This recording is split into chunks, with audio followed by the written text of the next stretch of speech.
with houses going up in flames in the Midlands and elsewhere, harvests ruined, and whole towns on the verge of having to be evacuated on the continent. And I think the public understands the message very well. It's climate change is coming at us harder and faster than most people, including me over many years, expected. And you don't need a degree in the blindingly obvious to work out that that means we should be accelerating our response to it, not slowing it down. And above all, what we mustn't do is take decisions that lock us further into the oil and gas dependency that got us into this problem in the first place. The Rosebank oil field and Jackdaw gas field in the North Sea are awaiting a formal decision from the government on whether to go ahead with further exploration. The consultation on Rosebank closes today, while the Jackdaw one closed last week, and a formal decision isn't expected until next month.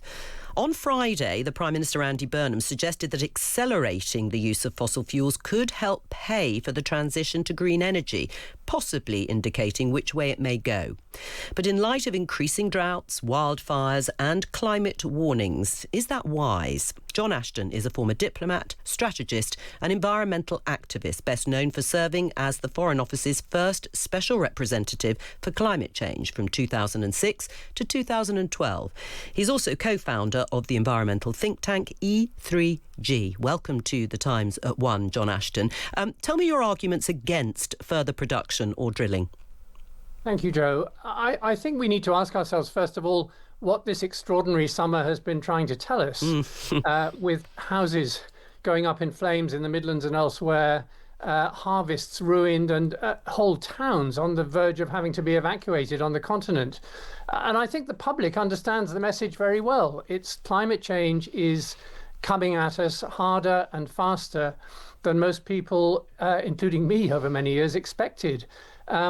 And you don't need a degree in the blindingly obvious to work out that that means we should be accelerating our response to it, not slowing it down. And above all, what we mustn't do is take decisions that lock us further into the oil and gas dependency that got us into this problem in the first place.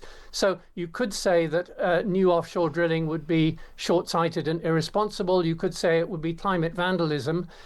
Nothing has changed since the current Energy Secretary and the current Foreign Secretary made those statements to make them any less correct, and I completely agree with them. Right, I mean, you're absolutely right. There hasn't been a more visible, if you like, and sort of devastating image of what has happened as a result, many people would say, of not tackling climate change quickly enough in terms of those fires. But do you have to separate the understandable but emotional response to that devastation that we've seen across swathes of Europe as a result of wildfires when it comes to the policy response? Perhaps one says cries of the planet burning, you still have to look at achieving net zero in the round. Well, I think the emotion and the policy actually point in the same direction if you think about it. We have this problem because of our dependency on fossil fuels. And if we lock ourselves further into that dependency, it's going to be harder and more expensive and more difficult to solve the problem. Many arguments have been put forward to try and justify why this drilling would be a good idea. Yes. But frankly, if you look at those arguments, it's not going to make a difference to the cost of living. It's not going to make a difference to energy bills. It's not going to make a difference to energy security. It's going to make a marginal temporary difference to jobs when it's the clean energy economy which is growing dramatically while the fossil energy economy is going to be in decline whether or not we do this. So I think whether you do it with your head or your heart, you come to the same conclusion. Well, I mean, others, as you say, critics would disagree on some of those issues. Yes, you've mentioned all of them, in fact. But if we take the sort of trying to import, if you like, oil and gas from elsewhere, or on the cost of living, you say it won't do anything to prices, but you could remove some of the green levies from people's bills, especially in households where incomes are lower. This would in some way be part of the transition that has been accepted, the transition from fossil fuels to renewables and green energy. We're not going from one to the other. This is a sort of 10-year period. Absolutely. Nobody's suggesting that we sort of turn off the old system immediately and just drop off a cliff edge. And isn't that just part of it, but just extending the exploration? You talk about locking ourselves in. Is that what that is? Well, I think it is, because you unlock a chain of investment. You create interest groups.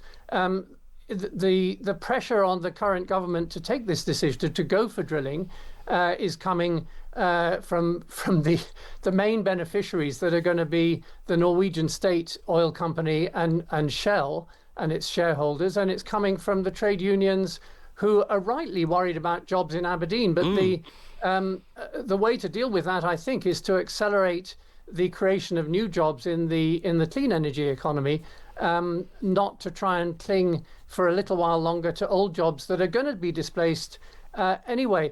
There's another point I'd like to make just from my background as a diplomat, which Yes. you rightly pointed to.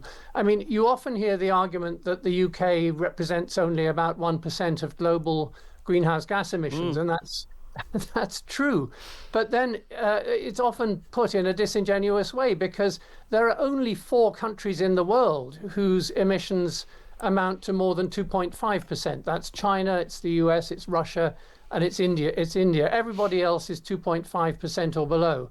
So if you say that the small emitters really should just get on with fossil energy and approve projects like this, what you're saying is we're not going to care about what all those 180 plus other countries do. What we really should be doing is building coalitions with them, building alliances with them, which we've done actually successfully in the past in relation to coal, to accelerate our own transition and to put more pressure on those big emitters Yes. to accelerate theirs as well. Well, let's talk about the politics of this briefly, John, because as you know, decision is being made. We don't know what it is yet. Andy Burnham has competing pressures on things like the cost of living, as well as a commitment to that transition to a greener economy. And there is pressure from within the Labour Party, some parts of it, Labour MPs who do think jobs are very important, and they don't want those jobs being cut yet. Maybe later on in the transition. Kemi Badenoch, leader of the Conservative Party, the opposition party, also takes a pretty hard line when it comes to net zero. What would your message be to them? Well, take jobs. Look, I think jobs are very important as well. If you look at the offshore wind industry, the projection is that there will be about 100,000 jobs in that industry by 2030 as a result of the very sensible clean power plans that the previous government put into operation.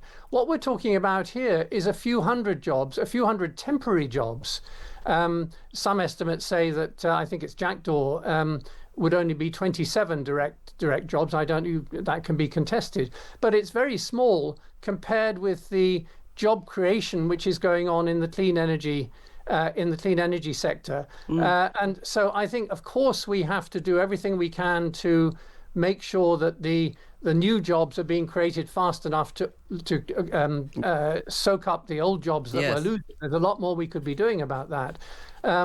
But what we shouldn't be doing is just delay that decision. It's going to come up again and again and again. All right. And we'll be a bit like St. Augustine saying that he's going to give up sinning, but not quite yet. John Ashton, on that note, is a former diplomat who served in the Foreign Office's first Special Representative for Climate Change from 2006 to 2012. Good to hear from you.